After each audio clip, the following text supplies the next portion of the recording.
नमस्कार। हाम्रो संस्कार युट्युब च्यानलमा तपाईलाई हार्दिक स्वागत छ।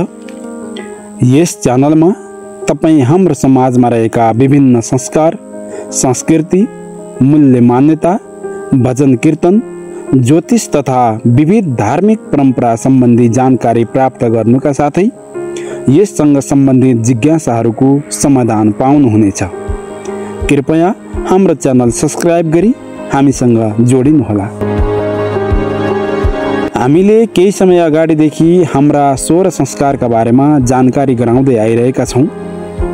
16 संस्कार अन्तर्गतको पहिलो संस्कार गर्भदान संस्कारको बारेमा केही समय अगाडि जानकारी गराएको थिएँ, जहाँ समय, बार, बेला मिलाउन सके तपाईले चाहे अनुसारको छोरा वा छोरीको जन्म दिन सक्ने कुरा जानकारी गराएको थिएँ।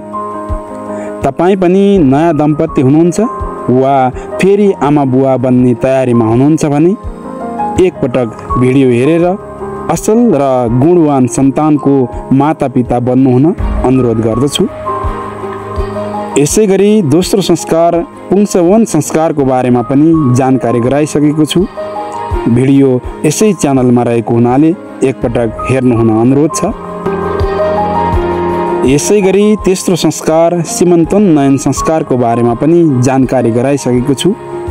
श्रीमान श्रीमती बीचको सम्बन्ध सुमधुर बनाउनका लागि एकपटक अवश्य भिडियो हेर्नुहोला। यसैगरी चौथो संस्कार जात कर्म संस्कारका बारेमा पनि भिडियो बनाइसकेको जानकारी गराउन चाहन्छु भने पाँचौं संस्कार नामकरण संस्कारको बारेमा पनि तपाईले स्पष्ट बुझ्ने गरी भिडियो प्रस्तुत गरेको छु।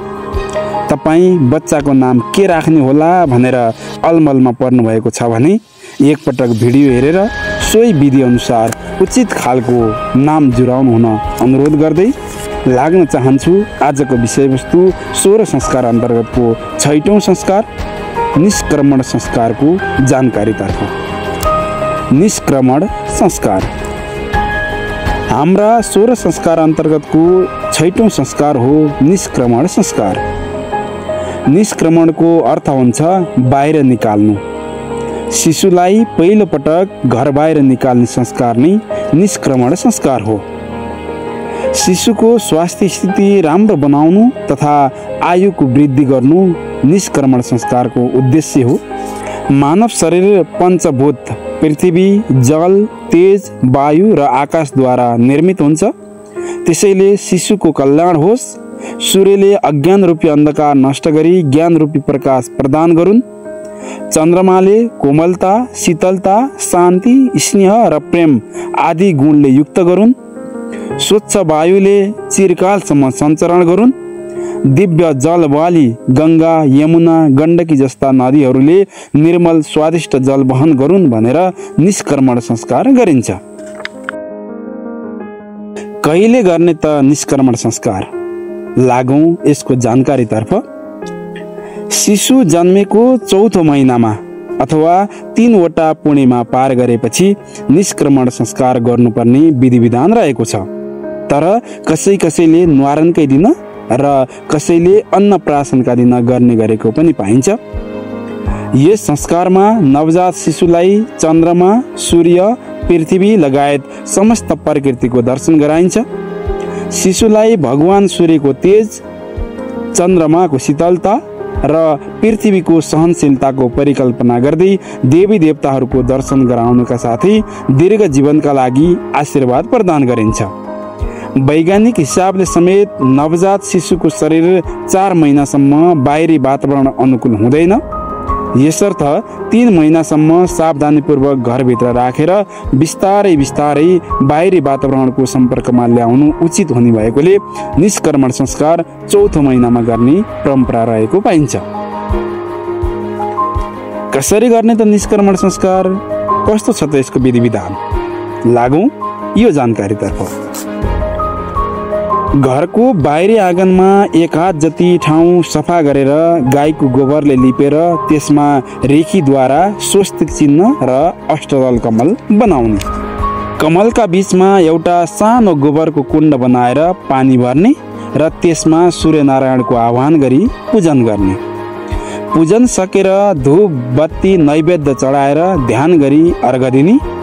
सूर्यको आराधना गरिसकेपछि शिशुलाई वस्त्राभूषणले अलङ्कृत गरेर भजन कीर्तन तथा स्वस्ति वाचन गर्दै शिशुको बुवा वा मामाले पूजा स्थलको स्वस्तिक चिन्हमा राखी सूर्यनारायणको दर्शन गराउने। यसपछि घरका अन्य सदस्यहरूले पालै पालो काखमा लिएर यो शिशु सबैको हो, सबैको माया ममता र स्नेह यसलाई प्राप्त होस् र यस शिशुले पनि आफ्नो दायित्व वहन गरोस् भन्ने शुभ भावना राख्दै नजिकैको कुनै मन्दिरमा लगेर भगवानको दर्शन गराउने। यसरी शिशु जन्मिएको चौथो महिनामा निष्क्रमण संस्कार गर्न सकिन्छ। आजभोलि कसैले न्वारानकै दिन गरेको पाइन्छ भने कतिपयले यो संस्कार नै छोडेको पनि देखिन्छ। हामीले हाम्रा संस्कारहरूको पालना गर्यौं र पुस्तान्तरण गर्दै गयौं भने मात्र हाम्रो संस्कार संस्कृतिको संरक्षण हुने र हाम्रो पहिचान बच्ने हो।